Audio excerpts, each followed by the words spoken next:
Price Lord, ஹalleluya. இந்த நாளில் நம்ம தியானிக்க இருக்கிற வசனம் 1 கொரிந்தியர் 15வது அதிகாரம் 51வது வசனம். இதோ ஒரு ரகசியத்தை உங்களுக்கு அறிவிக்கிறேன், நாம் எல்லாரும் நித்திரை அடைவதில்லை. ஒரு ரகசியத்தை அறிவிக்கிறேன் அப்படின்னு சொல்லி பவுல் ஆரம்பிக்கிறாரு. இதுதாங்க கிறிஸ்தவ வாழ்க்கையிலே பெரிய ரகசியமே. நான் எதுக்கு கிறிஸ்தவனா ஆண்டவர் ஏற்றுக்கொண்டன்ற ஒரு பெரிய ரகசியம், ஆண்டவர் நமக்கு வைத்திருக்கிற நன்மையை குறித்ததான ரகசியத்தை பவுல் இங்க சொல்றாரு. நாம் எல்லாரும் நித்திரை அடைவதில்லை, ஆகிலும் கடைசி எக்காலம் துணிக்கும் போது ஒரு நிமிஷத்திலே ஒரு இமை பொழுதிலே. கடைசி எக்காலம் துணிக்கும், ஒரு நிமிஷத்திலே ஒரு இமை பொழுதிலே ஒரு காரியம் அங்கே சம்பவிக்க போகுது. அது என்னன்னா, நாம் எல்லாரும் மறுரூபமாக்கப்படுவோம் அப்படின்னு பவுல் சொல்றார்.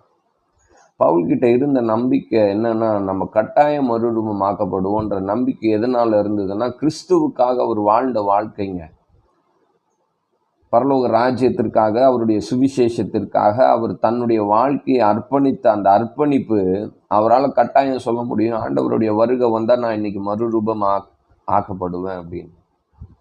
இன்னைக்கு என்னால் சொல்ல முடியுமா நான் மறுரூபமாவேன் அப்படின்னு?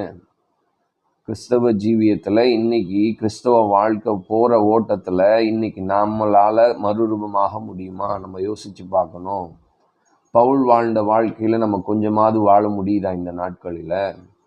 ஆனால் ஆண்டவர் விரும்புகிறது என்னன்னா, நம்ம மறுரூபமாகப்படணுன்றது தான் ஆண்டவர் விரும்புகிறது. அதற்கு ஆண்டவர் எதிர்பார்க்கறது பரிசுத்தத்தையும் நீதியும். ஆண்டவர் எதிர்பார்க்கறது அந்த காரியத்தை தாங்க. அப்போது ஆண்டவர் வைத்திருக்கிற நன்மையை நாம் பெற்றுக்கொள்ளணும்னா, எக்காலம் துணிக்கும் அப்பொழுது மரித்தோர் அறிவில்லாதவர்களாய் எழுந்திருப்பார்கள், நாமும் மறுரூபமாக்கப்படுவோம். நம்ம கட்டாயமாக மறுரூபமாக்கப்படணும்னு தான் பரலோகம் விரும்புது. அதற்காக நம்ம ஆயத்தமாகவும் ஆயத்தப்படுத்துவோம். Praise the Lord, hallelujah.